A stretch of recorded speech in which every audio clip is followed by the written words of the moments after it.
살리는 것이 아니라 하나님이 우리의 참 생명이 되시고 떡이 되신다. 그래서 예수님도 그랬잖아요. 나는 생명의 떡이다. 내게로 오는 자는 결코 줄이지 않을 것이다. 이 말씀이 뭐예요? 지금 먹고 사는 문제를 해결해 주시겠다는 그 말씀이 아니라 영원한 생명의 은혜를 우리에게 주시겠다는 것입니다. 그래서 요한복음 6장에 보면 예수님이 그러시잖아요.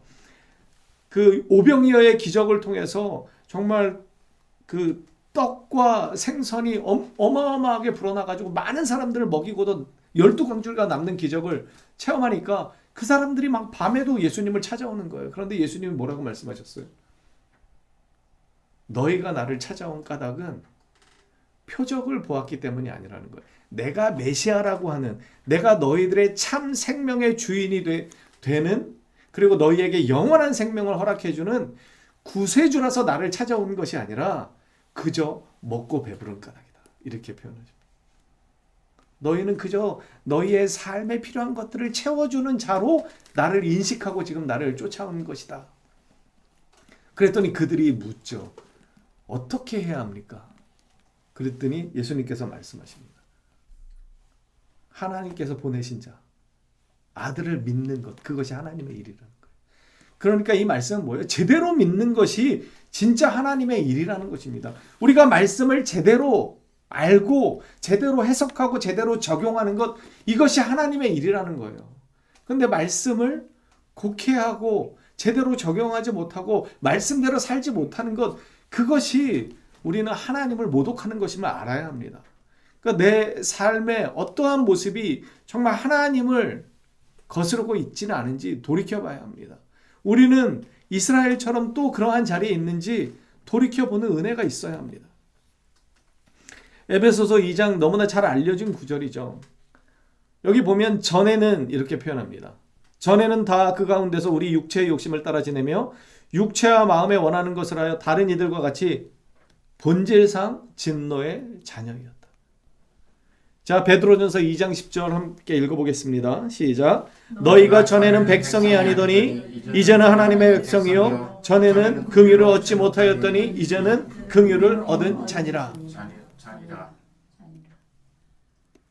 이게 지금 성도들을 향한 말씀이기도 하고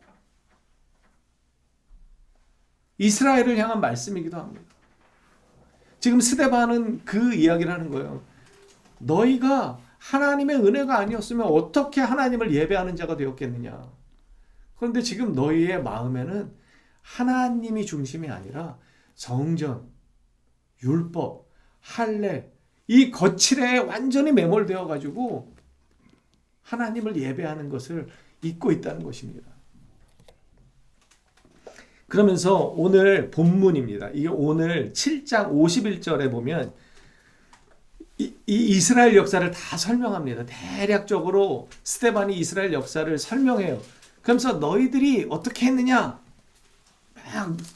성경을 찾아보세요. 성경 찾아보시면 7장 여기 51절 이렇게 쭉 나오죠.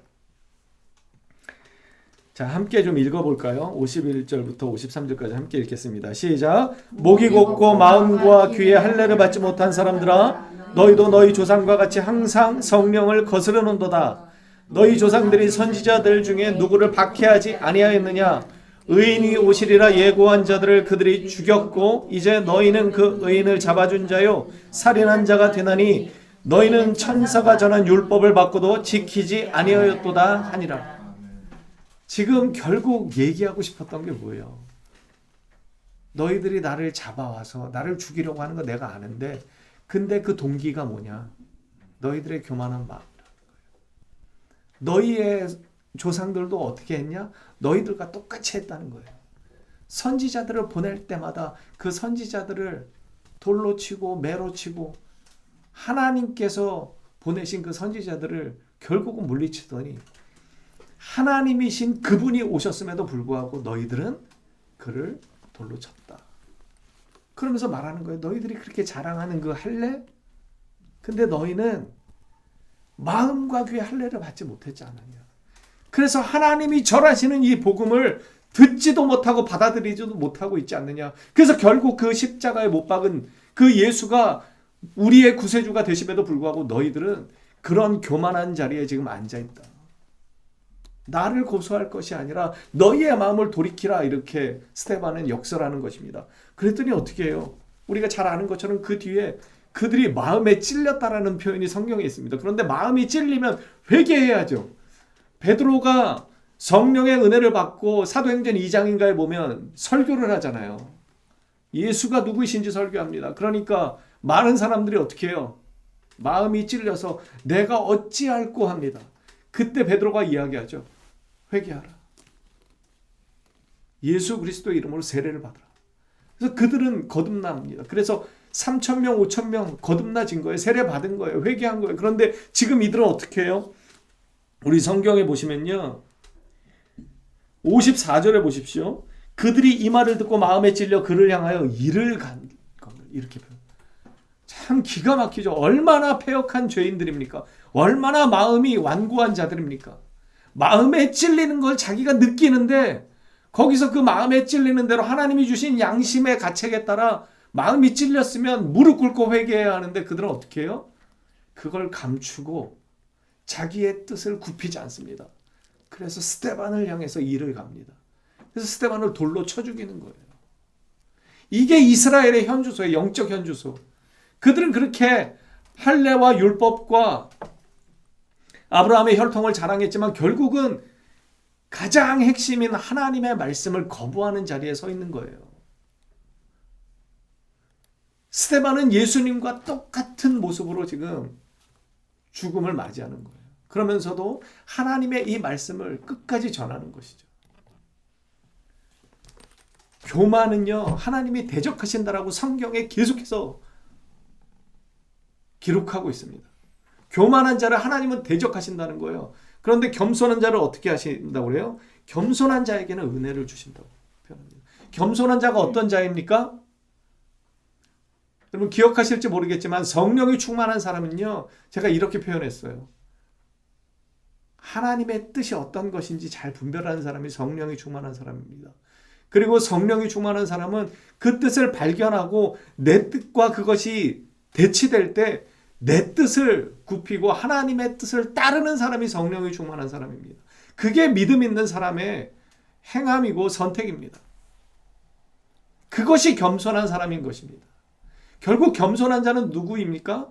하나님의 말씀을 받아들이는 것입니다. 여러분 마태복음 4장에 보면 예수님이 광야에서 이 마귀의 유혹을 다 물리치시죠. 그리고 난 다음에 이렇게 말씀하십니다. 이 시험을 다 이기고 난 다음에 이르시되 회개하라 천국이 가까이 왔느니라. 여러분 오늘 스데반 집사도 우리에게 이렇게 이야기합니다. 회개하라 천국이 가까이 왔느니라. 회개는 누가 합니까? 겸손한 자가 회개하는 것입니다. 혹시 우리 마음에 교만한 것이 있다면 내려놓게 되기를 축복합니다. 아멘. 이만하면 되지 않았을까? 나는 이 정도면 그래도 하나님 앞에 칭찬받을 만한 자가 아닌가라고 하는 잘못된 교만에 사로잡혀 있다면 우리는 그것을 내려놓아야 합니다.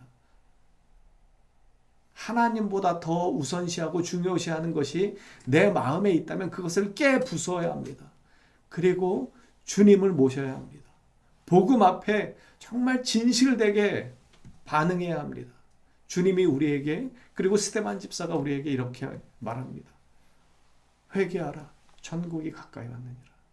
겸손한 마음으로 이 복음의 부르심 앞에 회개하고 돌아서는 우리가 되기를 간절히 소망합니다.